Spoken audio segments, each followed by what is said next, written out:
Coming up today on Locked On Texas Tech, we get to the wise guys in the desert, ducks in the heat, and the most popular guy in town. Next on Locked On Texas Tech. You are Locked On Texas Tech, your daily podcast on the Texas Tech Red Raiders. Part of the Locked On Podcast Network, your team every day. We're going to start this thing off right. Raider!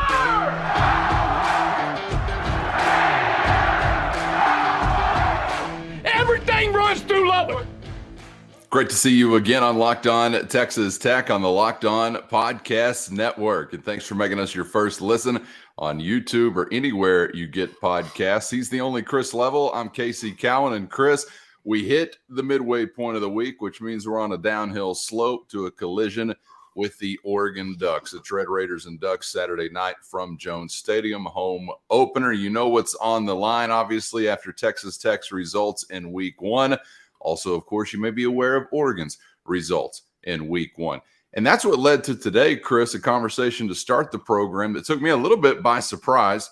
I'm not a gambling man necessarily day in and day out. It's enough of a gamble just waking up being me and going into the world. But I do pay attention to these numbers with our friends at FanDuel. First number I saw this week was a 6.5 minus in favor of Oregon. You've seen it move a little bit to 7.5, depending upon what you were looking at here today. We thought Oregon clearly would be a favorite, but I was curious how you reacted to what some were expecting out in the desert as far as the wise guys, Chris, because I was a little bit surprised, and I'm wondering maybe what you think has played into this only touchdown margin here between these two. Clearly, you got a road foe, and you've got that week one to week two kind of fog or jump.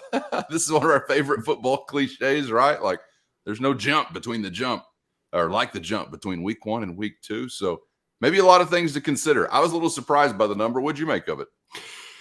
Because you kind of think the number is low, right? I think it's a little smaller than I was expecting, but maybe that's just my tech trauma speaking. Well, and in some ways, I think it's a little high, and here's why. The baseline for this spread over the summer was Oregon -3, and that's what the projected lines were back in like the summer months when they kind of start sending that stuff out. Hey, we're like back in June, okay, and then we get real action and they adjust accordingly. So I guess in my mind, I kind of thought this was 7.5 is a bit more than I thought. But I know I don't have the exact numbers, but I know Texas Tech versus the spread at home is much better. I know that Texas Tech's offense scores more points at home recently than they have on the road. All that stuff factors in. But really, the folks that set the number here, they're trying to get even action. So right. If too much money goes in on one way or the other, they will adjust accordingly. But I love playing this game, like trying to figure out what the number will be before it gets released. I wouldn't have guessed to 7.5. I probably would have said, I don't know, a couple of points lower than that. But I get it, and I would have felt like 9.5 or 10 would have been maybe too much. But who knows? Yeah. It's not going to surprise me if you win this game outright. It's also not going to surprise me if you lose by double digits. That's kind of the fun part about this, is trying to figure it out, which it's impossible to figure out 18 to 23-year-olds and how they'll perform on a Saturday. Because here's like not necessarily talking like spread or favorites or anything, but I think Texas Tech knows a lot more about their team after the first game than Oregon does. And some of that's not good. Yeah, okay? Good or bad. I mean, like I think communication issues. I think you felt, schematically, defensively. I know Tim DeRuyter talked about that this week. He just said we just had guys that had played, doing some different things and just being here instead of there, which it made all the difference in the world. But they know that now. Oregon doesn't know anything. I mean, it was just so easy. I mean, they ran for 348 yards. Portland State just couldn't tackle them. I mean, it was just it was curtains, and it just wasn't. So you don't really. And I think Dan Lanning went out of his way this week to kind of say, hey, we're about to face a real opponent. And he's like, no disrespect to Portland State, they're going to be good in their league, but this is a different deal. Plus, I think when you go on the road, as Texas Tech just found out, it's a bit different. And some teams withstand it and they deal with the noise. But sometimes guys get rattled or they do things that you haven't seen them do in the last month of practice because you just lose your mind. That's the intangible or the unknown with college football that makes it so much fun because you never know who's gonna freak out or just play bad or play exceptionally well. But I do think Texas Tech goes into this game knowing more about their team than Oregon does. Now, what does that mean on the scoreboard? I don't know, but I do know that there's a lot of corrections and a lot of pointed conversations about what Texas Tech needs to work on, whereas Oregon is simply working on all the things that they felt like they needed to work on all camp. But it's like another week at camp. That's exactly. I do wonder from your perspective, though, Chris, you've been riding this wave at Jones Stadium for a long time now, just like I have, man. I know at least I did. I took it for granted at one point what I thought was just a built-in home field advantage, how you come to Lubbock, particularly in a night game, but almost any time of the day. You're going to have a steep hill to climb. Back in the Mike Leach era, you lost entirely any home field advantage you had really over the previous decade. And I know the record says you found success at home a season ago, but I was just curious where you feel like kind of the home field advantage O-meter is. Where are we pointing at these days? Because you had to gain back some footing last year, right? But obviously we hadn't been back this year and you stubbed your toe in week one. So I think it'll be a great environment, but I hope that it gets back to being something that Tech can really rely on, being an advantage to them like it was for so long. But that's been a long time ago. Yeah, I do think you are starting to get it back to where it's a difficult place to play. I don't know if you're there yet. I mean, what were you 6-1 at home last year? I think it's right. I think obviously the night game versus Baylor, the one that Baron Morton started at home, which was you just got throttled. He had several interceptions. You couldn't stop their stretch wide zone. I mean, Richard Reese, their freshman running back, just kind of ran all over you. But that was the one time where I don't want to say you didn't show up, but it was the most juiced crowd. Yep. Patrick Mahomes and all this stuff. It was kind of built to this crescendo, and then it just was not. But other than that, I thought you played really well and hard at home. I thought you obviously got the results you were looking for, two of those being against Texas and Oklahoma and Houston. There was some overtime action in some of those games as well, so a lot of drama. And I do think Joey has pointed to that. I mean, it's what every head coach must do. You've got to protect home turf. I don't think it's all the way there yet to where it's like, yeah, they're playing us at home, curtains, it's over. It used to feel that way, right? Kind of, yeah. But I feel more like that now than I have in the last decade. I'd agree. Based on what he was able to do last year, yeah, and who it was against. I think that that also kind of adds another log onto that. Home field is backfire. Man, can't wait to be back at the Jones. Let's get weird. I'm going to show up that way, so just know that. But you'll have some time since it is a night game. To acclimate yourself to the high strangeness, if you will, throughout the day. We will circle back to what could be a home field advantage for Texas Tech a little bit later on in the program. Anybody check the 10-day forecast from Eugene, Oregon to Lubbock, Texas? Have you noticed any differences? Roughly 30 or 40 degrees in some cases. We'll touch back on that as I stand in front of a green screen and play meteorologist up ahead. But first, Chris already mentioned the name Baron Morton, and I'm glad you did, because coming up next, I want to talk about the most popular man in any town, that being the backup quarterback. And he ain't just no regular backup quarterback, which is why I think we're already hearing from you out there in the YouTube comments and beyond about possibilities of quarterback considerations. Too early? Way too early? Or are you crazy? Are those the only three options? We'll find out coming up next on Locked On Texas Tech. First, today's episode brought to you by eBay Motors. And if you want a winning team, you need winning parts, and they've got to fit together exactly right. And it's no different whenever it comes to your car or truck. Every part has got to fit together perfectly. And that's where eBay Motors comes in with eBay's guaranteed fit. You can be sure every part you need is going to fit exactly right the first time, every time. Head to ebaymotors.com right now. All you got to do is add your right info to the My Garage portal and then look for the green check to know the part is going to be an exact fit, or you get your money back. No risk. In sports or in life, confidence is the name of the game, and that's exactly what you'll have when you shop on eBay Motors. So head to ebaymotors.com, and with over 122 million parts to choose from and the right parts guaranteed, you're going to be back in the game and on the road in no time. So get the right parts, the right fit, and the right prices at ebaymotors.com. Let's ride. eBay Guaranteed Fit is only available to U.S. customers. Eligible items only. Exclusions apply. Glad to have you along for the ride on Locked On Texas Tech on the Locked On Podcast Network. Thanks to all of those who are saddling up and subscribing on YouTube or anywhere you get podcasts. If you're still taking that test drive out there, that's okay.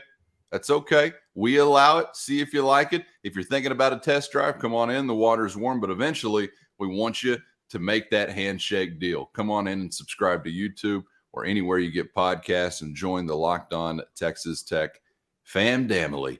And we are one frustrated famdamily here this week. The natives are restless, Chris. And when natives are restless, what do? Well, we wake up from our stupor Saturday night and we instantly first go to the offensive coordinator. And what are our problems with him? We're not going to have an offensive coordinator conversation yet here today, maybe as the week rolls on. But what do you do second after you get done wiping your hands with the OC? You go to the backup quarterback.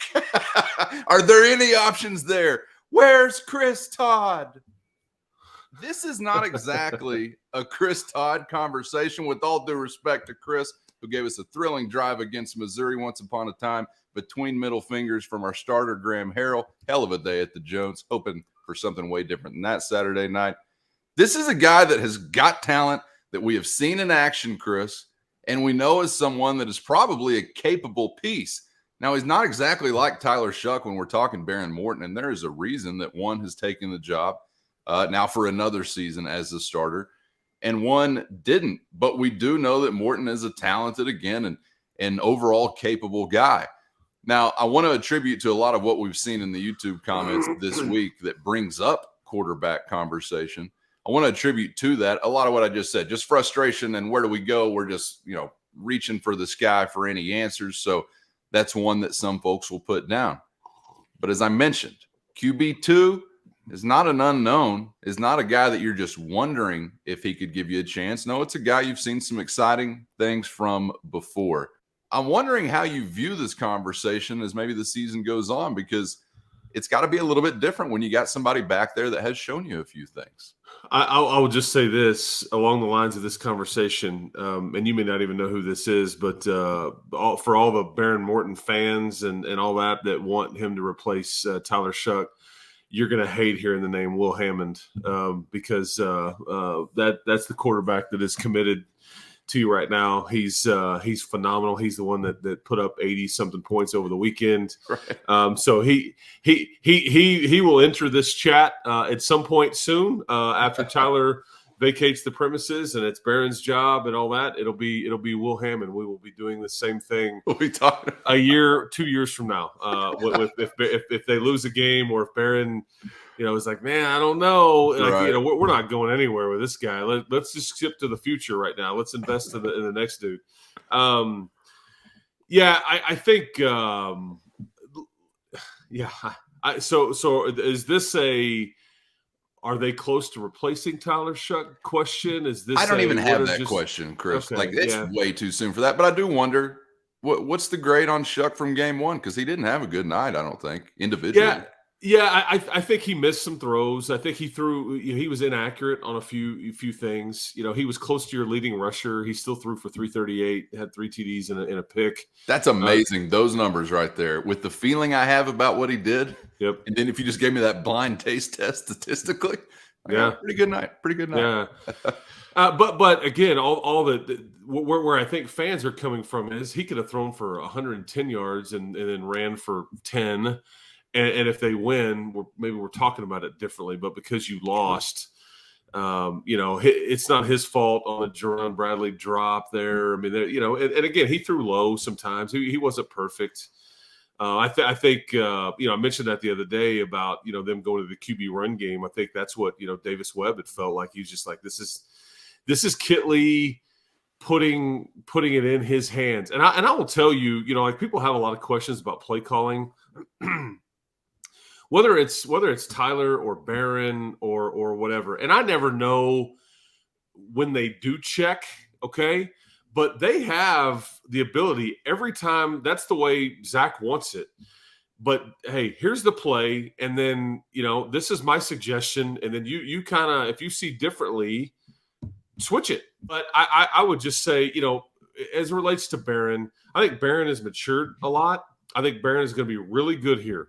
I think Barron, to be frank, still had some interception issues all August. I think now, and I will also say to the contrary, whenever and I mentioned the Baylor game, and I don't think he was particularly healthy or 100% in that game, but he had some issues in that game as well, as did Tyler, who was not healthy as all. He came in at the very end of that game. But I think Barron is also good when the lights come on, and like he's kind of got this gamer thing to him.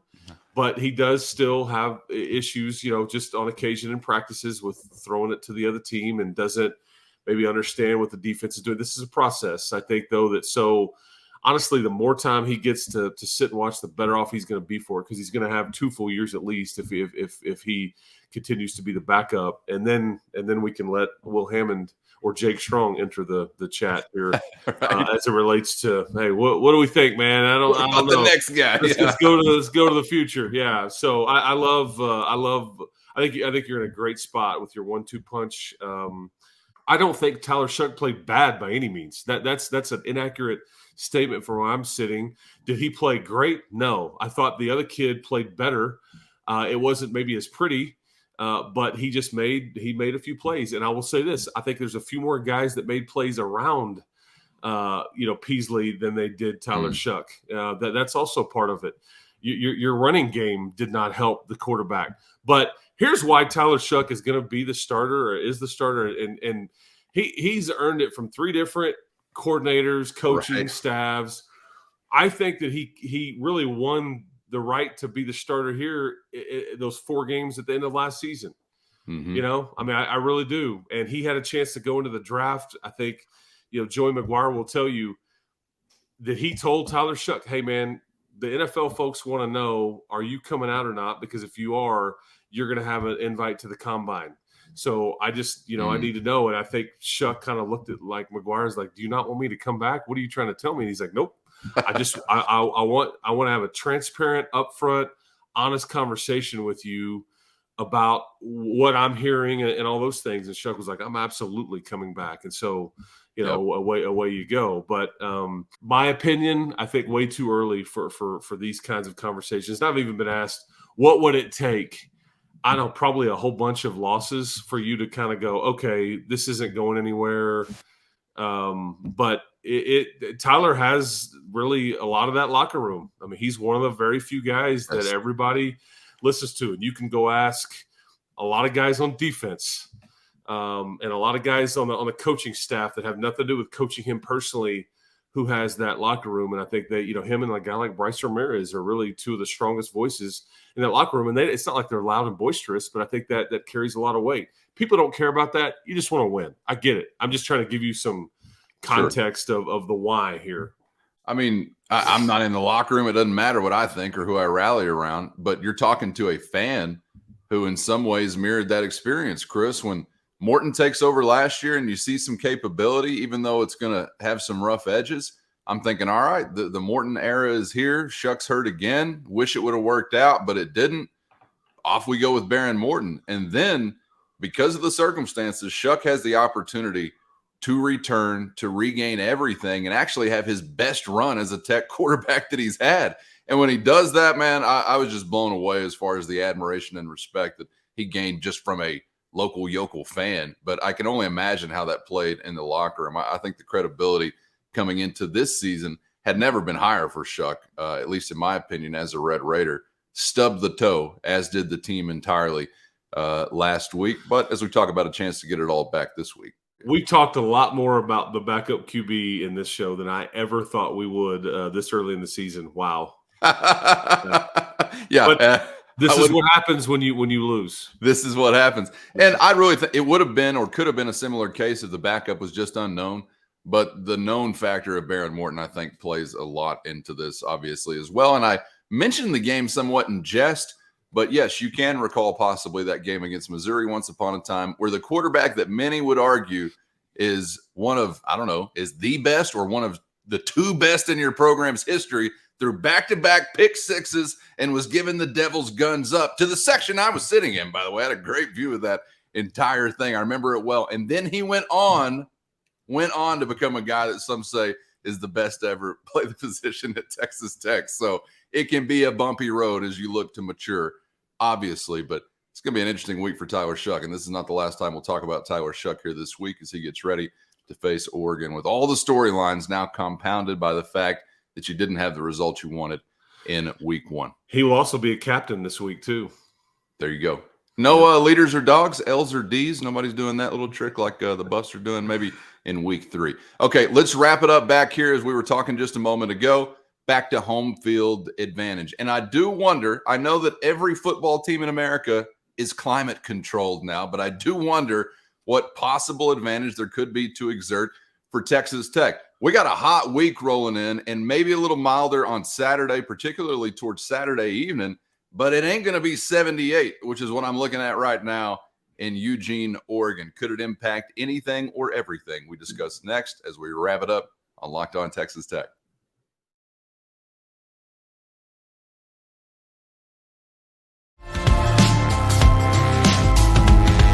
Making Locked On Texas Tech a part of your day on YouTube or wherever you got this podcast. Hope you're subscribed so you never miss an episode. Chris, you know what I've been thinking about this week? I've been thinking about the debut of Tommy Tuberville.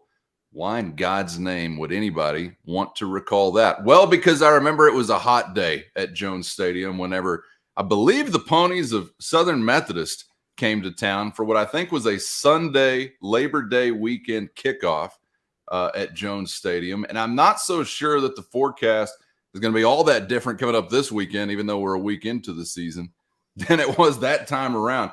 We're cooking here in the LBK this week, 98, 103, 104, 99, rolling into Saturday. How are they preparing for that in luscious Eugene, Oregon? Well, they're cooking about, all right, remember what the Bible says about being envious? Just keep that here. 78, 77, 81, 84. Is the way the Ducks are going the remainder of the week. Now, everybody is climate controlled. Everybody has got the nicest palace on earth to practice within. I guess as a Tech fan, I'm just hoping they're stepping outside still and will remember what it's going to be like to play a game on Saturday. But I have been bombarded still by these sweethearted Wyoming fans telling us, hey, it was just the altitude that lost you the game. Don't worry about it, which is crazy to me. Take credit. What are you doing? Don't give us more excuses.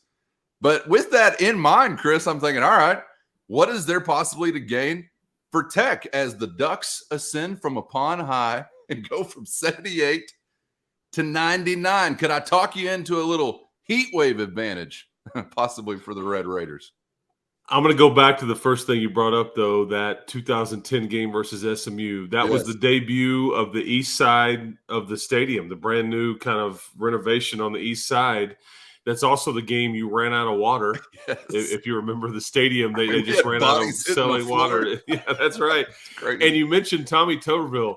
I kid you not, you're going to think I'm making this up, but his son, Tucker Tuberville, who once suited up for the Red Raiders, was at the game in Laramie over the weekend. So there you go. Just Red Raiders, Tucker Tuberville. That's right. Just as an aside, checking on some people and being around. He was rooting for Texas Tech. Anyway, okay. So I don't know. Like the altitude this past weekend, I know the Wyoming fans kind of pat themselves on the back and kind of think that was a big deal. I don't think it factored in at all. I think you just got beat. I doubt very seriously that the heat will affect anything. However, tell me what the wind forecast is on Saturday night. That's the one element that I think affects people coming to Lubbock more than anything else.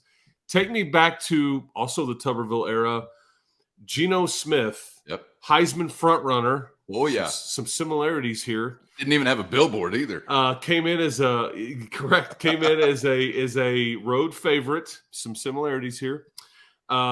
This was a conference game, so this is a non-conference deal. And it looked like he had no rhyme or reason how to throw with the wind, against the wind, just took totally inept and lost the Heisman. His team got worked. That would have been in what? Was it 11 or 12, Cowan? I'm thinking 11, but okay. I could be off. And I want to say you win that game like 49-14. You just blow them out. Maybe it was 42-14, something like that. But you ended West Virginia's deal. You ended the Heisman, but it was all about the win. That's the one element in this town that I think affects games, more than anything else, much more so than heat. They'll start their Nike's paying for like this special hydration product. I'm sure that they've all got like, hey, Phil's like, hey man, guys, what do we need? Let's do we need the IVs? What do we need to do here? A little Peruvian yam. Yeah, to get our ducks hydrated and all that. Plus, it'll be at nighttime, which they catch a break there. Because if it's at 2:30, I might give you a little more credence into this. But 6:00. And that sun comes down and that big west side building kind of starts to block it. Yep. Now the Ducks will get it full-fledged. They'll get the sun for as long as that, much more than the home bench and all that stuff. But yeah, I think if it's windy, maybe. And I was going to say we're only 15 to 20 there, mile per hour. So hell, that's golfing weather in West Texas. That ain't much of nothing. Well, we'll ask Bo Nix how he likes it. Yeah, well, that's Bo Nix, I guess. You gotta play the wind a little bit. Do I put a little more on it? Do I take a little bit off? Do I, what do I do? Can I ask you? I do have a few gray hairs, so allow me to go old man mode here for you before we get out of here, just really quickly. I mean, how does Texas Tech go? Is it even something they prepare for? Are they indoors all week, every day? What's the preparation inside, outside? Now that you do have the palatial confines that you do. Yeah, I think they split it. I think they do some inside, some outside. It does allow you to kind of get out of the heat, also get on the turf. I think they've practiced in the stadium some. I think they're trying to limit some of that while construction goes on. But they have been able to get down there yesterday. I think they were in the indoor and then on the practice fields as well. I think the indoor is very good for the elements at times when it gets to be just too windy or raining sideways or lightning delay or whatever. You can still get some work in, which you used to. You were just stuck. You just have to. There was no practice you could have. You're going over to Friendship High School. That's what they did in the Tuberville area. That was always a way. It's funny you say that. That was he'd make a big deal about that. His kids went to Friendship, but he'd make a big deal about that because that was his way of trying to go, guys, we really need an indoor facility. And it was crazy. I mean, I kind of agreed with him at that point because you were one of the only, kind of like what you built with the Womble. You were one of the only Big 12 programs that had nothing anywhere close to something like that. You're dealing with a tiny practice court in the arena. Well, football just was one of the last teams in the Big 12 that had an indoor. Now you've got an unbelievable one. They're almost about to renovate it, I think, as part of this project. It's up to $230 million now. That'll get a slight renovation, I think, once the whole project is whatever. But it's a phenomenal building, 80-yard field. So. Okay, so for the geezers in the audience, they are out there sweating it up a little bit here. 1,000%. Don't be worried. And by the way, for people who know nothing about elevation like me, you may be surprised to find the Ducks are not coming from upon high. They're coming up 2,800 feet. They're 430 feet from sea level there in Eugene. So actually kicking it on up. Because they're near the ocean. That's right. Yeah. And these West Texas Rockies, get ready for this altitude adjustment. We need to put 3,200 on our sideline. Welcome to 3,200 when these swamp people from Waco and Austin roll in. Hope you can handle it. All right, we're back with more the next couple of days as we get set for Ducks and Red Raiders. Want to get to that man we mentioned, Bo Nix. It is the Nix show, but everything cooking last time around for the Ducks offensively. That's what happens when you put 81 up. But we'll talk some bread and butter for Bo Nix and the Ducks offense and more before we're out of here this week. Hope you'll join us then. Subscribe on YouTube or anywhere you get podcasts so you never miss an episode. Chris, enjoyed it as always, man. We'll see you for the next round tomorrow. Looking forward to it, man. Keep hope alive, everybody. You got it. For Chris Level, I'm Casey Cowan. Hope you'll join us for the next round on Locked On Texas Tech.